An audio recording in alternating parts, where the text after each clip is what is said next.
नमस्कार दोस्तों, मैं इस वक्त मौजूद हूँ मध्य प्रदेश के रीवा रेलवे स्टेशन पर। हमारे पीछे जो है रीवा का बोर्ड लगा हुआ है, जो आप देख पा रहे होंगे। और मैं इस प्लेटफॉर्म पे इस टाइम पर खड़ा हूँ, जहाँ मैं आपको बता दूँ कि मेरे दाएं और बाएं दोनों तरफ जो है, एक तरफ ये रेल का जो है इंजन है, जो आप देख रहे हैं। ये रेल का एक साइड जो है इंजन है, और दूसरी साइड इधर आपको स्लीपर कोच दिखाई दे रही होगी, जो रीवा इतवारी एक्सप्रेस है। ये रीवा इतवारी और फिर रीवा जाती है। लेकिन इस रेलवे स्टेशन पे ऐसा क्या हुआ कि मैं यहाँ पर आने के लिए मजबूर हो गया।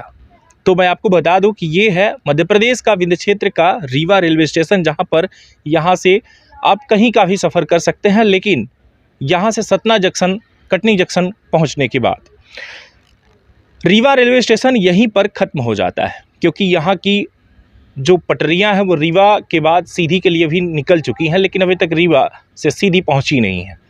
यहाँ पर एक बड़ी वारदात आपको देखने को मिलेगी, जो मैं आपको बता दूं कि 10 दिसंबर को जो है एक चलती ट्रेन में रेप हुआ। और वो रेप जो हुआ है वो एक मेमो ट्रेन एसी डिब्बे के खाली डिब्बे में हुआ, जहाँ पर एक वेंडर ने एक चना बेचने वाली को अपना शिकार बना लिया। ये वारदात 10 दिसंबर रविवार की घटना है, जहां मैं आपको बता दूं कि सतना रेलवे स्टेशन के पहले ही ये घटना घटी, जो कि कटनी से सामने वाला व्यक्ति उस पर सवार हो गया, पीछा करने लगा। एक खाली ट्रेन में सामने वाला व्यक्ति बैठता है, और जब वो महिला बैठ जाती है तो उस महिला का पीछा करना शुरू कर देता है। धीरे धीरे महिला जब पूरे ट्रेन में खाली रहती है, तो ट्रेन के खाली डिब्बे को देखकर वो उस सिर्फ इकलौते मर्द को देखकर, उसकी नज़रों को देखकर वो डरने लगती है, और वहाँ से वह एसी डिब्बे की तरफ भागने लगती है। जिस तरीके से वो एसी डिब्बे की तरफ जाती है, उसी तरीके से सामने वाला जो आरोपी है वो भी पीछा करने लगता है, और पीछा करते करते एक ट्रेन के उस डिब्बे में वो भी पहुँचता है। इसके बाद महिला बैठ जाती है सीट पर, और वहीं आरोपी जो है गेट को लॉक कर देता है। चलती हुई ट्रेन का जो गेट है उस डिब्बे का, उसको लॉक कर देता है। और लॉक करने के बाद महिला के ऊपर टूट पड़ता है, प्रयास करता है, छेड़छाड़ पहले करता है, फिर इसके बाद बलात्कार का प्रयास करता है। महिला विरोध करती है, चिल्लाती है, लेकिन इस ट्रेन की आवाज़ सिर्फ एक डिब्बे में ही कैद रह गई, उससे बाहर नहीं निकल पाई। कोई व्यक्ति वहाँ पर सहायता के लिए नहीं पहुँच पाया, उसे अपना शिकार बनाया। लगातार शिकार बनाते हुए उसका रेप किया, और रेप करने के बाद सतना रेलवे स्टेशन पर उसे उस डिब्बे से उतार कर फेंक दिया। महिला काफ़ी डरी थी, और उसके साथ काफ़ी मारपीट भी की गई थी, क्योंकि ये रेप था, जबरन सारी चीज़ें हुई। घायल महिला पहुंचती है जीआरपी पुलिस के पास, जहां जीआरपी के पास पहुंचने के बाद उसने अपनी पूरी कथा बताई कि किस तरीके से मेरे साथ क्या हुआ।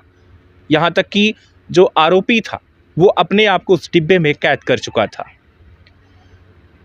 जब जीआरपी को पता चलता है तो ट्रेन का वो पीछा करना शुरू कर देती है, और पीछा करते करते आगे पहुंचते हैं, जहां पर एक और रेलवे स्टेशन मिलता है।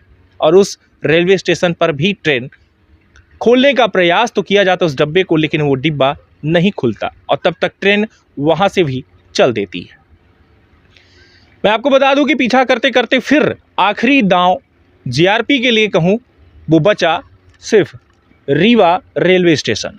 जो रीवा रेलवे स्टेशन पर वो व्यक्ति पहुंचता है, एक बलात्कारी जो डिब्बे के अंदर बंद था, जो अपने आप को बंद करके रखा था, उसने गेट नहीं खोला। लेकिन जीआरपी टीम जब यहाँ पर पहुंचती है तो वो और कुछ ऐसे व्यक्तियों को शामिल करती है। इसके बाद गेट को खोला जाता है, और गेट खोलने के बाद वो आरोपी जो है पकड़ा जाता है, जो इसी रेलवे स्टेशन पर वो व्यक्ति पकड़ा गया। लेकिन रीवा रेलवे स्टेशन पर की बात नहीं है। अगर कोई भी व्यक्ति एक डिब्बे के अंदर, सोचिए जिस तरीके से वो महिला बैठी थी, जो डेली अपने रोजमर्रा ड्यूटी करते हुए, अपनी खुद को बेबस देखते हुए उसने मजदूरी जो कर रखी थी कि हम जाएंगे चना बेचेंगे और अपने बच्चों को, अपना परिवार हम चलाएंगे, एक महिला के साथ जिस तरीके से दुष्कर्म हुआ है, सोचिए वो क्या अब घर से बाहर निकल पाएगी, क्या वो फिर से धंधा कर पाएगी। कहीं ना कहीं उसके जहन जहन में ये चीज़ें उतर चुकी है कि मेरे साथ दुष्कर्म हुआ है। हालांकि वो आरोपी पकड़ा गया, लेकिन क्या इस तरीके से वारदात आपको जीने देती है? क्या आपको ये नहीं लगता कि किस तरीके से वो महिला अपनी ज़िंदगी गुजारती होगी? सवाल ये उठता है कि पूरे ट्रेन में क्या, जब हम पूरी व्यवस्थाएं देखते हैं, लेटने के लिए व्यवस्था होती है, तो क्या हम एक सीसीटीवी फुटेज यानी कि सीसीटीवी कैमरा नहीं लगवा सकते कि वहाँ पर क्या हो रहा है? हम कहते हैं कि प्राइवेट है, एसी डिब्बा है, वहाँ पर ऐसी चीज़ें नहीं है, लेकिन फिर आखिर में खाली डिब्बे पर जांच पड़ताल क्यों नहीं होती कि वहाँ पर कौन क्या कर रहा है? क्या रेलवे जब हमसे पैसे टिकट का लेते हैं तो क्या हमारी जिम्मेदारी नहीं बनती? और खाली जब डिब्बा था तो उस दौरान उस पर अगर वो महिला सवार हुई तो क्या आपको ये देखने की आवश्यकता नहीं थी कि कोई महिला भी उसमें सवार है, उसे हम उतार दें? आखिर में वो यहाँ तक पहुँची कैसे? कई सवाल यहाँ पर गूंजते हैं जो कि मन मस्तिष्क में आपके भी आएंगे कि इस महिला का जो बलात्कार हुआ है, सामने वाला जो व्यक्ति ने जो बलात्कार किया है, जो आज पुलिस के हिरासत में है, चलती ट्रेन में उसने इतना बड़ा फ़ायदा उठाया, ये सिला जो उस महिला ने भोगा, अब सोचिए कि जो उसने भोगा है वो क्या अन्य महिला भी नहीं भोगेगी? जब तक इस पर कोई कड़ा शिकंजा नहीं कसा जाएगा, जब तक कोई ऐसी खास व्यवस्था नहीं बनाई जाएगी, कहीं ना कहीं अगला फिर से कोई शिकार हो सकता है। इसलिए तरंग न्यूज़ इस बात को काफ़ी गहराई से लेते हुए इस रेलवे स्टेशन पर हम पहुँचे। अगर बात की जाए किसी भी ट्रेन के डिब्बे की या रेल के डिब्बे की, तो आप देख रहे हैं ये परिस्थितियां हैं। उधर झंडा लहरा रहा है, वो झंडा जो लहरा रहा है, मैं आपको बता दूं कि ये रेलवे स्टेशन का है और मैं जहां खड़ा हूं ये है रीवा रेलवे स्टेशन। यहाँ पर लगता कि किस तरीके से वो महिला अपनी ज़िंदगी गुजारती होगी।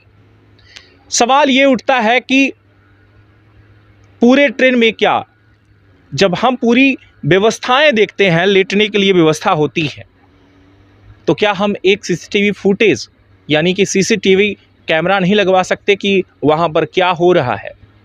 हम कहते हैं कि प्राइवेट है, एसी डिब्बा है, वहाँ पर ऐसी चीज़ें नहीं है, लेकिन फिर आखिर में खाली डिब्बे पर जांच पड़ताल क्यों नहीं होती कि वहाँ पर कौन क्या कर रहा है? क्या रेलवे जब हमसे पैसे टिकट का लेते हैं तो क्या हमारी जिम्मेदारी नहीं बनती? और खाली जब डिब्बा था तो उस दौरान उस पर अगर वो महिला सवार हुई तो क्या आपको ये देखने की आवश्यकता नहीं थी कि कोई महिला भी उसमें सवार है, उसे हम उतार दें? आखिर में वो यहाँ तक पहुँची कैसे? कई सवाल यहाँ पर गूंजते हैं जो कि मन मस्तिष्क में आपके भी आएंगे कि इस महिला का जो बलात्कार हुआ है, सामने वाला जो व्यक्ति ने जो बलात्कार किया है, जो आज पुलिस के हिरासत में है, चलती ट्रेन में उसने इतना बड़ा फ़ायदा उठाया, ये सिला जो उस महिला ने भोगा, अब सोचिए कि जो उसने भोगा है वो क्या अन्य महिला भी नहीं भोगेगी? जब तक इस पर कोई कड़ा शिकंजा नहीं कसा जाएगा, जब तक कोई ऐसी खास व्यवस्था नहीं बनाई जाएगी, कहीं ना कहीं अगला फिर से कोई शिकार हो सकता है। इसलिए तरंग न्यूज़ इस बात को काफ़ी गहराई से लेते हुए इस रेलवे स्टेशन पर हम पहुँचे। अगर बात की जाए किसी भी ट्रेन के डिब्बे की या रेल के डिब्बे की, तो आप देख रहे हैं ये परिस्थितियां हैं। उधर झंडा लहरा रहा है, वो झंडा जो लहरा रहा है, मैं आपको बता दूं कि ये रेलवे स्टेशन का है और मैं जहां खड़ा हूं ये है रीवा रेलवे स्टेशन। यहां पर अभी भी पटरियों की कुछ मरम्मत हो रही है, जहां आपको देखने को मिलेगा कि एक तरफ स्क्रीन पर आप देख रहे होंगे इस वक्त कि यहाँ पर पटरियों की मरम्मत चालू है, पटरियों की मरम्मत चल रही है, खाली एक ट्रेन खड़ी है और हमारे जस्ट बगल में इंजन भी है। और साथ ही साथ मैं आपको बता दूं कि एक और अभी ट्रेन खड़ी है जो कि शाम को निकलने वाले हैं। लेकिन स्थितियां ये है कि अगर ट्रेन खाली है तो उसके अंदर जिस तरीके से देखा जाता है कि बसों में अब हम कैमरा देखने को मिलता है, जो कि बड़ी सिटीज़ की अगर बात की जाए, हालांकि अभी सीधी और रीवा की बात की जाए तो यहाँ पर तो ऐसी कोई बसें नहीं है, लेकिन अब कैमरा भी लगने लगा है बसों में। तो क्या आप ट्रेनों में नहीं लगा सकते, रेल में नहीं लग सकता? उसकी भी एक बड़ी व्यवस्था करनी चाहिए ताकि अगला कोई शिकार ना हो। खास खबरों के साथ मैं रवि कुमार, कैमरामैन सुधांश के साथ। इस वक्त आप देख रहे हैं तरंग 24 न्यूज़ को। अगर चैनल पर आप नए हैं तो चैनल को सब्सक्राइब करिएगा। अगर आप फेसबुक पेज को देख रहे हैं तो वहाँ पर फॉलो करिएगा। खास खबरों के साथ फिर मिलेंगे, तब तक के लिए अलविदा। कहना चाहूँगा जाते जाते कि आप अपने परिवार और अपना ख्याल ज़रूर रखिएगा और जिस तरीके से ये महिला शिकार हुई है आप भी बचकर रहिएगा। पता नहीं कौन सा दरिंदा कब किस पर टूट पड़े, हालात और मौका देखकर। बहुत बहुत धन्यवाद।